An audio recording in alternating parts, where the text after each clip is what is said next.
अक्सर सिविलियंस को और पूर्व सैनिकों को भारतीय सेना की वर्दी और मेडल्स का इस्तेमाल करते हुए देखा गया है, लेकिन अब सेना सख्त हो चुकी है और वर्दी और मेडल की बेइज्जती करने वालों के खिलाफ अब सेना सख्त कार्रवाई करेगी। भारतीय सेना ने चेतावनी दी है कि जो लोग बिना अनुमति सेना की वर्दी और मेडल का इस्तेमाल करते हैं, उन्हें सज़ा दी जा सकती है। सेना इस बात से परेशान है कि पूरे देश में लोग बार बार बिना अनुमति उनके कपड़े और सम्मान के चिन्हों का इस्तेमाल कर रहे हैं। सेना का कहना है कि जो लोग ऐसा करके सेना की वर्दी और मेडल के सम्मान को कम करते हैं, उनके खिलाफ कानूनी कार्रवाई भी की जा सकती है। एक सेना के बड़े अफसर ने शुक्रवार को टाइम्स ऑफ इंडिया को बताया कि सेना मुख्यालय ऐसे मामलों को बहुत गंभीरता से ले रहा है। हाल ही में नोएडा की एक इवेंट मैनेजमेंट कंपनी को भी इसी तरीके से चेतावनी दी गई है।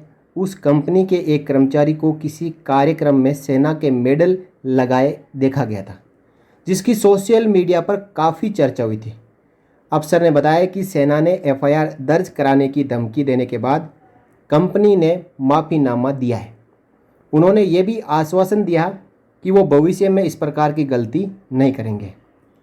इससे पहले सेना के एक रिटायर्ड लेफ्टिनेंट कर्नल के खिलाफ भी जरूरी कार्रवाई शुरू की गई थी। ये लेफ्टिनेंट कर्नल एक यूट्यूब पॉडकास्ट में कर्नल की रैंक के साथ दिखाई दिए थे। उनके खिलाफ भारतीय दंड संहिता की धारा 140 के तहत कार्रवाई की गई थी। ये धारा सेना अधिनियम 2010 के पैरा 666 के उल्लंघन से जुड़ी हुई है। इस धारा के तहत जुर्म साबित होने पर 3 महीने तक की कैद या जुर्माना या दोनों हो सकते हैं। ये सज़ा उस व्यक्ति को दी जा सकती है जो सैनिक, नाविक या वायु सैनिक का बने होने का झांसा देने के इरादे से वर्दी पहनता है या ऐसी कोई भी चिन्ह रखता है। सेना मुख्यालय इस समय लेफ्टिनेंट कर्नल की इस दलील की जांच कर रहा है कि ये गलती से हुआ था। यानी लेफ्टिनेंट कर्नल साहब अब माफ़ी मांग रहे हैं कि ये मेरे से गलती से हो गया। एक तो वो लेफ्टिनेंट कर्नल थे, ऊपर से उन्होंने कर्नल की ड्रेस पहन के एक पॉडकास्ट में इंटरव्यू दिया था। सेना के एक अफसर ने बताया कि सेना और सैन्य गुप्तचर विभाग यानी मिलिट्री इंटेलिजेंस पुलिस के साथ मिलकर छापेमारी कर रहे हैं और कई राज्यों जैसे महाराष्ट्र और राजस्थान में सेना की नई खास छलावरण वाली वर्दी की बिना अनुमति बिक्री करने वालों के खिलाफ कार्रवाई कर रहे हैं। ये नई वर्दी हल्की, मजबूत और मौसम के अनुकूल है और इसे खास तौर पर डिज़ाइन किया गया है। सेना का कहना है कि इस वर्दी का डिज़ाइन उनका बौद्धिक संपदा अधिकार है, जिसे आईपीआर कहते हैं, यानी इंटेलेक्चुअल प्रॉपर्टी राइट्स है। इसका मतलब है कि जिसे भी सेना से बनाने का अधिकार नहीं दिया है, वो इसे बना या बेच नहीं सकता है। यानी जिसके पास अधिकार है वही इसको बना सकता है और वही इसको बेच सकता है।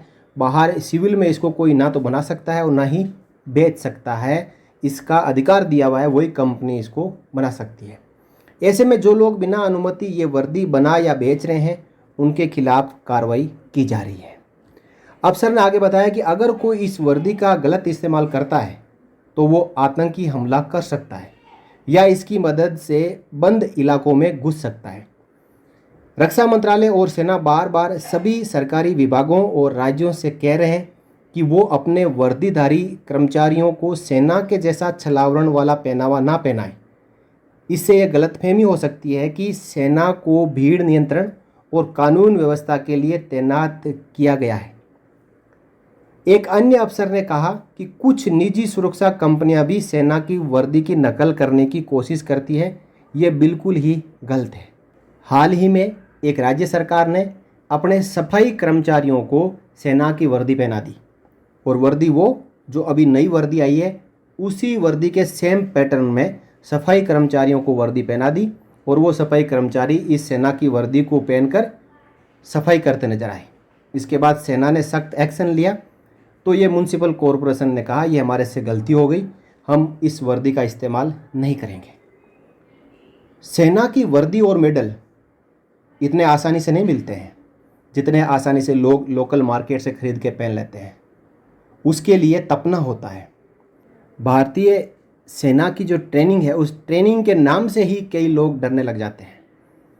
तो सेना की वर्दी पहनना और मेडल की इज्जत करना हम सब लोगों का कर्तव्य है।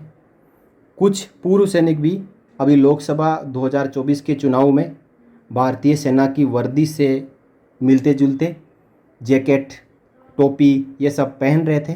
हालांकि सरकार ने, रक्षा मंत्रालय ने उन पूर्व सैनिकों के खिलाफ कार्रवाई नहीं की, लेकिन आगे भविष्य में यदि इस प्रकार सेना के मेडल्स और वर्दी का गलत इस्तेमाल किया गया तो उनके खिलाफ भी कार्रवाई हो सकती है। पूर्व सैनिक भी मेडल पहन सकते हैं और अपने जो सैनिक के चिन्ह हैं उनको पहन सकते हैं, लेकिन उनके लिए एक खास ओकेजन होता है, अवसर होता है। जैसा कि कोई कारगिल दिवस है, 15 अगस्त है, 26 जनवरी है, इस दिन वो अपने मेडल लगा सकता है, लेकिन ऐसे नॉर्मल डेज के ऊपर वो जैकेट पहन के या सेना की वर्दी पहन के नहीं घूम सकता। इसके लिए कानून है, कानून के तहत अब रक्षा मंत्रालय सख्त कार्रवाई कर रहा है। तो सभी को चाहिए कि सेना की वर्दी और सेना के मेडल्स की इज्जत करें और उनको इस प्रकार नॉर्मल तरीके से पहन के बेइज्जत ना करें।